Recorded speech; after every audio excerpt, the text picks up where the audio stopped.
y'all can hear me, let me hear you say what up, though. Yeah. All right, let's get it. All right, bet. So I kind of want to address the audience that's not here and just kind of set up the scene for this conversation. We're in the beautiful city of Detroit at the iconic, the neighborhood grocery with family, friends, and supporters of my brother Courtney Bell for his upcoming single Every Day and his new upcoming project. I wanted to ask you, like, what does it feel like to be in a room full of individuals who support you and your vision to show the world that you're one of the top artists out right now? Like, what does this moment feel like? It feels surreal. This moment itself is healing childhood trauma wounds that I've been carrying since I was a little kid, and it was just the fear of not having support, not being understood, not being heard when it came to music or just everyday life. So to have people in this room that I love, I know everyone that's here, they genuinely love me and they want to see me go to the highest of the highest heights. So like, it's surreal for me to have everybody in the room right now. Talk about the single Every Day. Like, I think you haven't put out a project since like July of last year. So like, why was Every Day the single that you felt like it was time to break your silence? Like, what about Every Day? What inspired the record, but also like what made you decide on this to be the record to break that hiatus? I feel like I had arrived at a moment with myself internally, bro. Like, if you're a fan of me, like, people are a fan of like me being able to rap my ass off, excuse my language. But for a lot of people that are outside that hear me rap, there's not a story to attach to Courtney Bell unless you know me before music and you know where I'm from and my upbringing. So every project that I have dropped, there wasn't a story assigned to it, I personally felt, to where somebody who is a regular human being can identify with, okay, this is why I like Courtney Bell. Like, I can tell you why I love Kendrick Lamar. I can tell you why I love J. Cole. So with this first single, I kind of just wanted to be vulnerable and just speak to the everyday things that I feel men or women go through at the end of the day, but it's more so from a man's perspective because I'm a man at the end of the day. So I wanted this to be my first record, just to speak to that, because every record after this, like, there's a story attached to it. So that's why we chose this record first. I wanted to ask you, like, since the last time we've heard you, how would you say your music has evolved? And I wanted to ask this because every time we sit down and have a conversation, I watch like all the interviews you've done leading up to it just to kind of get some perspective. And I watched you talk about a conversation you had with Wallow and how he was just talking about being more marketable, right? Being one-dimensional is more marketable.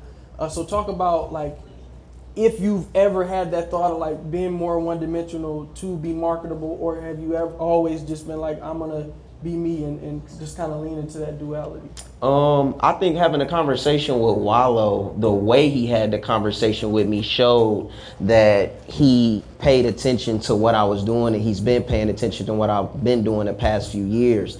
And basically what he said to me in so many words is, like, bro, you can really rap. Like, you are really cold. You can compete with the Big Seans, the Kendricks, the Coles. But when I look at you, you look like you got 30 bricks on you right now just based off how you dress. You look like a street nigga.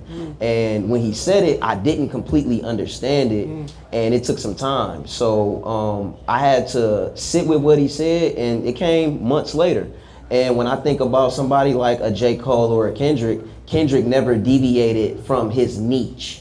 Meaning, if Kendrick gave us conscious and aware music, he stuck to his guns and he never deviated from that, and he built his fan base off of that. And for somebody like myself, I thought, at least me showing that I'm multifaceted, I felt myself being lost and being pulled. Meaning, I'm from one of the worst neighborhoods in Detroit. I'm from Joy Road, right? And I have a real upbringing. I got a real story over there. Like, before music, I'm respected in my neighborhood. So I found myself leaving the streets, going back to God, and losing my way, going back to the streets, feeling like I had a point to prove. And I never had a point to prove because everybody that looked at me respected me for making that transition. So for me to go backwards, it was kind of like a slap in their face, and in everybody that has been a fan of me and what I deliver musically. So to be where I am now, I understood what Wallow was saying, and I understood the power of standing on a one-dimensional point. That doesn't mean my music have to be one-dimensional,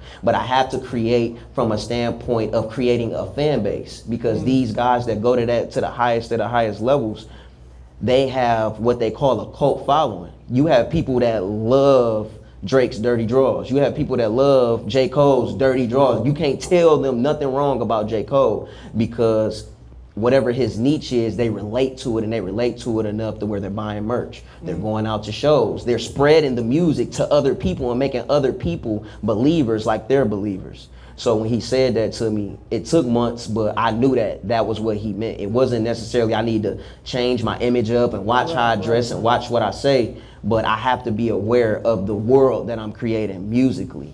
Because if I'm divided and split up, then my fan base is confused, because they don't know what to attach to. They don't know if he a street nigga that's just spiritual. Is he a spiritual nigga? Is he conscious? Like, what is he? You feel me? So arriving at this moment, I figured out who I am, you know, and I'm a man of God first. Before all of the street shit don't mean nothing at the end of the day. I'm a man of the Most High first, and that's what people love me for. So that's the purpose of what we're doing now, getting back to square one and standing on it, because at the end of the day, shit, it's cool to stand for the Most High. It's cool to stand for God. And along the way, I lost that feeling in myself and belief. So. Talk to me about another OG that I saw show you love recently. I saw you posted on your Instagram as well, Wyclef, and you shared that moment about how he kind of gave you your flowers. Just talk a little bit about what that moment meant to you, and like just for you to understand the progression in your journey to get to a moment where like a legend in the game could give you your flowers. Yeah, I feel like that let me know that what I've been doing, the shift that I've made, because I made this shift internally 6 months ago. I made that turn left, and I made a promise to the Most High that as long as I'm breathing, I'm going to walk this straight and narrow path to the best of my ability. So I think that moment was really just a testament to show me like, hey, if you follow me, if you be obedient, the sky is not even a limit for you. So being in that moment with Wyclef, I wasn't aware that he was paying attention to me like he was. I wasn't aware that he had his eyes on me, but that was nothing but the Most High. Because prior to that moment, I've been doing what I'm supposed to do behind closed doors, and that's what mattered the most to myself. So getting the flowers from him was just a testament to show me like, damn, okay, all right, Most High, I hear you. Like, I'm gonna keep putting one foot in front of the other regardless to how hard this path may be. Talk about like what's something that people don't understand like about a spiritual walk, like, you know, to take a spiritual journey. What would you say is like something that's really misunderstood about it? I would say that it's not always about the light when it comes to spirituality. Like, I don't feel we embrace the darkness. That is where our shadows sit at. So I think with a lot of people who are new to spirituality or new to their discovery with God, everything isn't always about the up and up. Like, you have to embrace yourself for the downtime. You have to embrace yourself for bouts of depression. You have to embrace yourself for moments of rediscovery with yourself. Building a new relationship with God, because every time you become a new man and a new woman at a new level, it's a new relationship to be built with the Creator, a more intimate relationship to be created. So if I'm talking to somebody that's new into spirituality and discovering themselves, because for me, that's all spirituality is discovering God in you at the end of the day, because we can't change the world until you change internally what's going on with you. So yeah, I would speak to that. It's not always about peace, love, and light, because some days I'm dark, some days I'm fucked up, some days I'm broken. And that is what comes with the journey. That comes with the journey at the end of the day. So it's embracing duality and understanding light and darkness comes with this journey, because you can't have one without the other. If everything was all light and everything was just about enlightenment, we wouldn't be who we are at the end of the day. We go through the dark times because those dark times shape us, mold us, and make us. So when we do get to that next level, we can handle everything that the Creator is preparing us for. So yeah, let me get that one. Yeah, so I will, damn, this is way better. Yeah, so like I would just speak to that, like being aware of duality, the light and darkness that comes with walking with the Creator truthfully and authentically. What would you say, Mic check, mic check. What would you say that it is that the conscious community misunderstands about the streets, or the streets misunderstands about the conscious community? I think from the conscious community to the street perspective, I feel that at the first levels of consciousness, I would say niggas forget that like they were just eating pork like a couple months ago. Like just being real, I feel like the first levels of consciousness, you want to spread the message to everybody. You want everybody to feel and believe what you believe in. And a lot of times, like, we can detour people off of their path and pick up their karmic debt because they were never meant to walk down the path either as early or right in that moment. And then from the spirituality, so consciousness to the streets, I feel like with street niggas, I think it just gotta be made cool to know that, hey bro, like you can walk in the light with God, bro, and still be from where you're from. That doesn't change who you from. Those environments that we all come up in, it should make us more than anything. And that's why it's that much more important in between, like bridging the gap between both worlds. I hope I answered that right. No, that was perfect. That was perfect. And you're doing an excellent job because I ain't seen you none of these questions. So this is Yeah, all no, off for the sure, dome. for sure. So I did want to ask you, 10 years from now, if somebody shows your body of work today to a child in the future, like what would you want them to get from your body of work today? Like what do you want this to do for future generations when they hear it? This new body of work. Yeah. Oh, okay. So this new body of work, but it gets greater later. I want them to know that the Creator lies within them. They don't have to look outside of themselves to find God. I want them to know that they are God, that they are light, that they are love. Why I do music and why I speak and rap the way that I do is to make childhood trauma healing cool as well, and to bring awareness to that space, because at the end of the day, we all done been through some form of trauma or traumatic experiences. So if I'm pushing this future, pushing into the future, I would want the generation then to be able to pick up on the game there and be like, hey bro, if you weird, it's cool for you to be weird. Don't let nobody tell you nothing different. Love you for who you are, embrace who you are, love yourself for who you are, and don't feel like you have to change because of whatever the culture is saying is cool. We create the cool at the end of the day. The majority and the minority, of course, like create the cool. So like I would want them to just pick up awareness and mindfulness at the end of the day. Last thing I want to ask you, like, what would you say to your audience, like the importance of taking time for yourself? Like, this is something that you've done plenty of times, you know, taking vacations, retreats, sabbaticals, taking time off. Like, what is the importance of that to people in a culture where all we do is work, bro? All we got to do is show up. Like, what's the importance of that? You get to blot out all of the voices, and you get to find your own in that silence, in that solitude. In my solitude, every time I've disappeared, I built a more intimate relationship with myself. I figured out in a lot of ways that I didn't love myself. I didn't speak highly of myself. I didn't think highly of myself. Just constantly moving and chasing after something. So when I finally slowed down, a lot of the things that I was running from caught up to me. So being able to take that time off to the side, you able to properly deal with problems, traumas, why you think how you think. Are those thoughts your thoughts? Healing from childhood trauma, forgiving parents, forgiving friends, forgiving like life in general, right? Taking the sabbatical and the time off is always needed, because the matrix makes us move at 1,000 miles per hour, and we don't have to move. We don't have to chase. Everything comes from internally. So when I'm able to slow down, I'm able to deal with myself internally and notice like, hey, if I'm not manifesting something in my reality, it's something going on here. It's something going on internally with myself. So when I take those times off, I'm able to actually deal with myself and sit with myself, because I don't feel like we do that. If you got to get up 5 days a week, you got to work a job, you got kids, you got to get a bag, you got to figure everything out. We don't really have that time to ourselves to really deal with ourselves. And like, when's the last time like you looked in the mirror and was just like, damn, I love you. Damn, I appreciate you. Damn, you come so far. Like, you got so much further to go.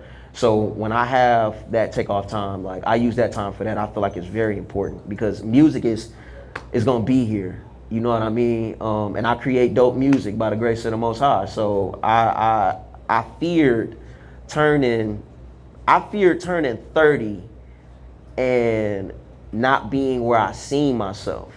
right?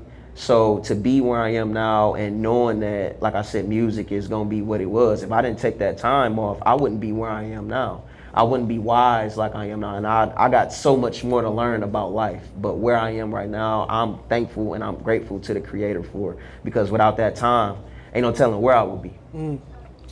I don't want to push the time because I remember your manager told me she yanked me off the couch if we stay too long. But I do No, wanna, I think we good. okay, bet. I do want to ask, like, what would you tell to your audience that may be dealing with substance abuse or being sober? Like, what advice would you give to somebody who's like battling, trying to become sober, kind of battling with that demon? Because I know your new record talks about that a lot. Like, Yeah. what advice would you give?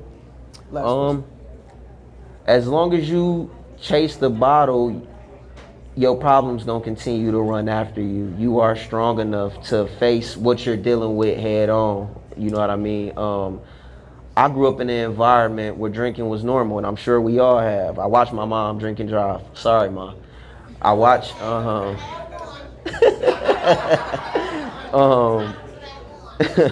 I watched my dad do it. I watched cousins do it. So, you know, the things that we deem and we call the culture, excuse my language, is really fucked up as far as where we come from. Like, the things that we glorify is really bullshit at the end of the day. When you look at other nationalities, ethnicities, and other cultures, they stand on high morale and certain principles, especially with women and men. So sobriety is the key. You know, I've been sober for 2 years and 1 month now. I haven't had a drink in 2 years. And granted, like, being vulnerable, I'm still on probation, so like I can't drink if I wanted to, but me being sober most definitely changed my life. I heard God way more clear. I see my reality way more clear. And growing up, like, just based off traumas that was inflicted on me, I hated drinking growing up. And it's crazy how sometimes the things that you hate be the things that you turn to when life get hard. So it took for me to catch this DUI, 2 DUIs at that. Like, I'm on my second DUI.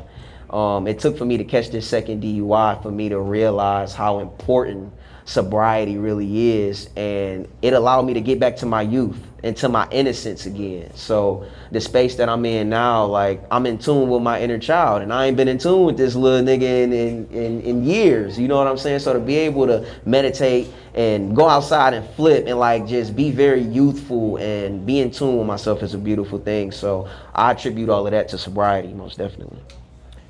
I know this activation is the first of many. Tell the audience or tell the fans what they can expect from your upcoming music and projects, and then also from these activations. Like, what can they be on the lookout for?